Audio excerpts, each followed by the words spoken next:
فأعوذ بالله من الشيطان الرجيم بسم الله الرحمن الرحيم مثل الذين ينفقون أموالهم في سبيل الله كمثل حبة أنبت سبع سنابل في كل سنبلة مئات حبة والله يضاعف لمن يشاء والله واسع عليم صدق اللہ العظیم۔ سبحان اللہ۔ سورۃ بقرہ کی آیت پڑھی میں نے۔ میرے قابل احترام بزرگوں، بہنوں، بھائیوں، السلام علیکم۔ میں ہوں آپ کی بہن بنت ہوا۔ آج میں آپ کے لیے اصلاحی بیان لے کر آئی ہوں۔ بہت محنت سے اصلاحی بیان ملتے ہیں اور انہیں دیکھنا پڑتا ہے، سمجھنا پڑتا ہے، ان سے فوائد حاصل کرنے پڑتے ہیں، اس کے بعد آپ تک پہنچایا جاتا ہے۔ میرے قابل احترام بزرگوں، بھائیوں، بہنوں، ماؤں، السلام علیکم۔ آپ نے میری ویڈیو کو فل واچ کرنا ہے، چینل کو سبسکرائب، لائک اور شیئر کرنا ہے اور آگے زیادہ سے زیادہ شیئر کرنا تاکہ میری ویڈیو یوں ہی چلتی رہے۔ اللہ تعالیٰ آپ کو اس کا جزائے خیر دے، مجھے اس کا صلہ اس جہاں میں بھی دے اور آخرت میں بھی، آمین ثم آمین۔ میرے پیارے بہن بھائیوں، راہ خدا میں مال خرچ کرنا اور اس کی فضیلت آپ سنیے گا، پوری ویڈیو کو دیکھیے گا، پھر آپ کو بات سمجھ میں آ جائے گی انشاءاللہ تعالی۔ اللہ تعالیٰ کے ہاں جو ہم روزانہ دعا کرتے ہیں، اللہ تعالیٰ آپ کو ہنستا مسکراتا رکھے، خوشباش رکھے، اپنے اہل عیال کے ساتھ، اپنے عزیز و اقارب کے ساتھ، والدین اور بچوں کے ساتھ، اس کے ساتھ ہی جن کی پریشانیاں ہیں اللہ تعالیٰ انہیں دور فرمائے، جن کی کوئی حاجات ہیں ان کی جائز حاجات کو اللہ تعالیٰ پورا فرمائے، آمین ثم آمین یا رب العالمین۔ میرے پیارے بہن بھائیوں، راہ خدا میں مال خرچ کرنا، اس سے پہلے آپ کو یہ سمجھ لیں کہ دنیا فانی ہے۔ میرے پیارے بہن بھائیوں، اصلاحی بیان ہے، میں آپ کو بتا رہی ہوں۔ اس سے پہلے کہ آپ یہ سمجھ لیں کہ دنیا فانی ہے اور آخرت باقی ہے اور اس فانی دنیا سے ہمیں زندگی کو بنانا ہے اور وہ اللہ تعالیٰ کے بتائے ہوئے کام ہیں۔ اللہ تعالیٰ کا فرمان ہے، تو مانگو سو صحیح، میں دینے کی حد نہ کر دوں تو کہنا۔ اللہ تعالیٰ کے کام، اس کی رضا کے کام میں لگے رہنا چاہیے، ان کی فکر کرنی چاہیے۔ اللہ تعالیٰ کو راضی کرنے اور خوش کرنے والے کاموں میں جہاں نماز، روزہ، حج، عمرہ، نوافل، اذکار وغیرہ ہیں، وہاں صدقہ بھی ہے، جو اللہ تعالیٰ کو راضی کرنے اور خوش کرنے کا ایک بہترین عمل ہے۔ اس کے لیے اللہ تعالیٰ کے راستے میں صرف اس کی رضا کی خاطر اخلاص کے ساتھ اس کے دیے ہوئے مال میں سے کچھ نہ کچھ خیر کے کاموں میں لگاتے رہنا چاہیے۔ صدقہ کی دو قسمیں، ایک عام صدقہ کہ صدقہ کرنے کے بعد صدقہ کرنے والا کو اس کا ثواب مل جاتا ہے، لیکن اس کا ثواب ہمیشہ جاری نہیں رہتا۔ مثلا کوئی فقیر بھوکا تھا، اس کو کھانا کھلانا صدقہ ہے، اس کو کھانا کھلایا اور اس کا پیٹ بھر گیا تو کھانا کھلانے کے والے کو اس کا ثواب مل گیا، لیکن اس کا پیٹ بھرنے کے بعد کھانا کھلانے والے کو ہمیشہ اس کا ثواب نہیں ملے گا۔ اسی طرح کوئی بیمار ہے، اس کو علاج معالجے کے لیے پیسے دے دیجئے، اس نے علاج کرا لیا، وہ ٹھیک ہو گیا، پیسے دینے والے کو اس کا ثواب مل گیا، لیکن اس کا ثواب ہمیشہ جاری نہیں رہے گا۔ تو ایک صدقہ یہ ہوا اور یہ بھی عبادت ہے، اس کا بڑا ثواب ہے، اس میں حسب استطاعت حصہ لیتے رہنا چاہیے۔ میرے بہنوں، بھائیوں، بزرگوں، غور سے سنیے صدقہ کرنے کے آسان طریقے۔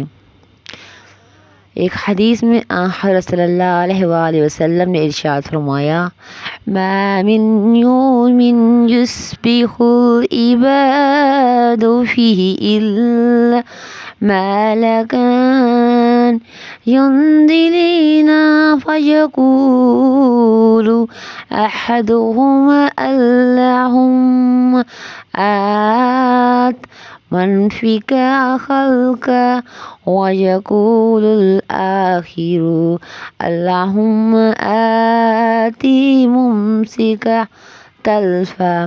ہر صبح جب دن چڑھتا ہے تو دو فرشتے آسمان سے اترتے ہیں۔ ان میں سے ایک فرشتہ کہتا ہے، اے اللہ جو آپ کے راستے میں خرچ کر اس کا بدلہ عطا فرما، اور دوسرا فرشتہ کہتا ہے، اے اللہ جو آپ کے راستے میں خرچ نہ کرے اس سے کے مال کو اور اس کو ہلاک کر دے۔ راہ خدا میں خرچ کرنے سے مال بڑھتا ہے، گھٹتا نہیں ہے۔ ارشاد باری تعالیٰ ہے، جو اپنے مال اللہ تعالیٰ کی رضا کے لیے خرچ کرتے ہیں ان کی مال میں اضافہ ہوگا، انشاءاللہ تعالیٰ اس کے مال میں کمی نہ آئے گی۔ امت محمدیہ کے لیے خصوصی پیغام اور خصوصی انعام۔ ایک روایت میں بہت عجیب و غریب انداز سے اللہ کے راستے میں خرچ کرنے کی فضیلت بیان کی گئی، جس کے اندر یہ آیات کریمہ بھی ہے جو میں نے ابھی آپ کے سامنے تلاوت کی۔ اس سے پہلے یہ سمجھ لیجئے کہ پچھلی امتوں میں یہ ہوتا تھا کہ اگر ان کا کوئی شخص ایک نیکی کرتا تھا تو ایک ہی نیکی کا ثواب مل جاتا تھا، لیکن نیکی پر 10 گنا ثواب ملنے کا دستور نہیں تھا۔ اگر کوئی گناہ کرتا تو ایک گناہ بھی لکھ دیا جاتا۔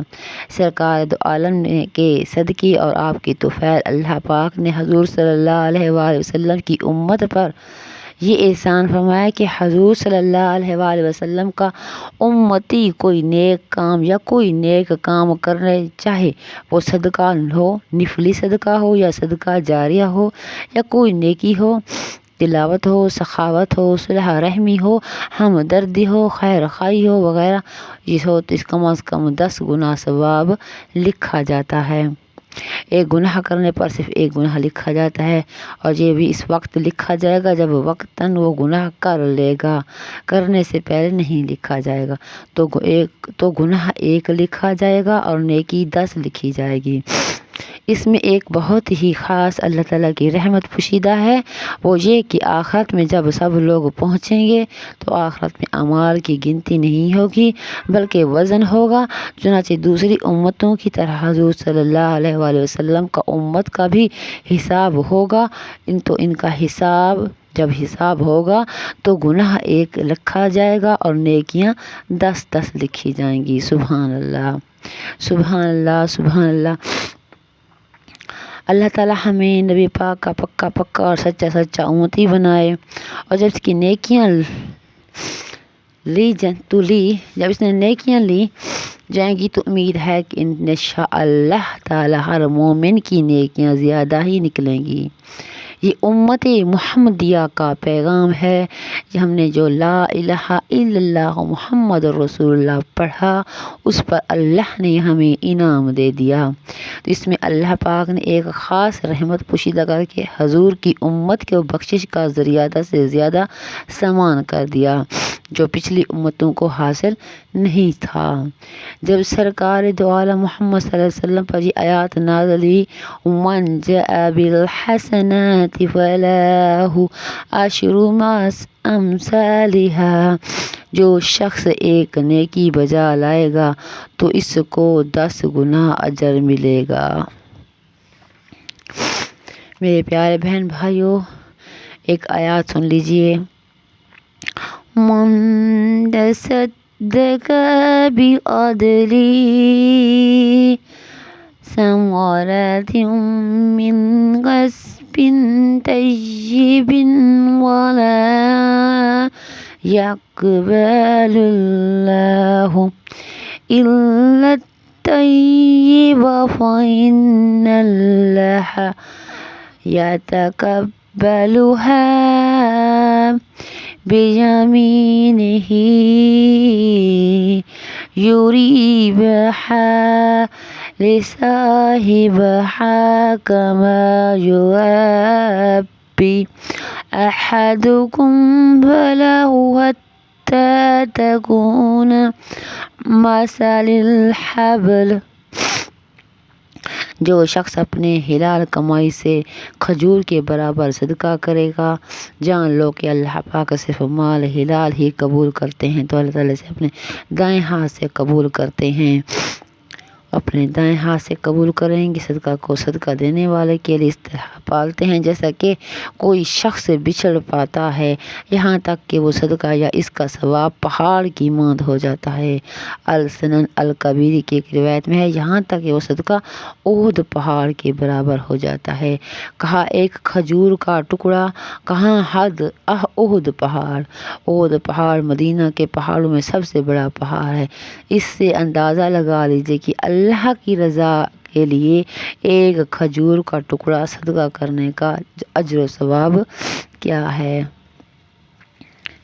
میرے پیارے بہن بھائیوں، ویڈیو بہت لمبی ہو چکی ہے، آپ سے گزارش ہے جو ہم روزانہ کرتے ہیں ویڈیو کو فل واچ کرنا ہے، چینل کو سبسکرائب لائک اور شیئر کرنا ہے، اور آگے زیادہ سے زیادہ شیئر کرنا ہے تاکہ میری ویڈیو یوں ہی چلتی رہے۔ اللہ تعالیٰ آپ کو اس کا جزائے خیر دے، مجھے اس کا صلہ اس جہاں میں بھی دے، آخرت میں بھی دے۔ مجھے واچ ٹائم کی اور ویورز کی بہت ضرورت ہے، آپ نے میری سپورٹ کرنی ہے، میرا ساتھ دینا ہے۔ آج کل ہر انسان کو کسی نہ کسی چیز کی ضرورت ہوتی ہے۔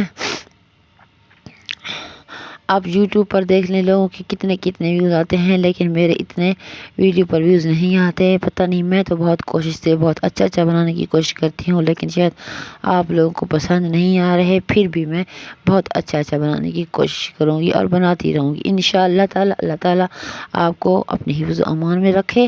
اللہ حافظ۔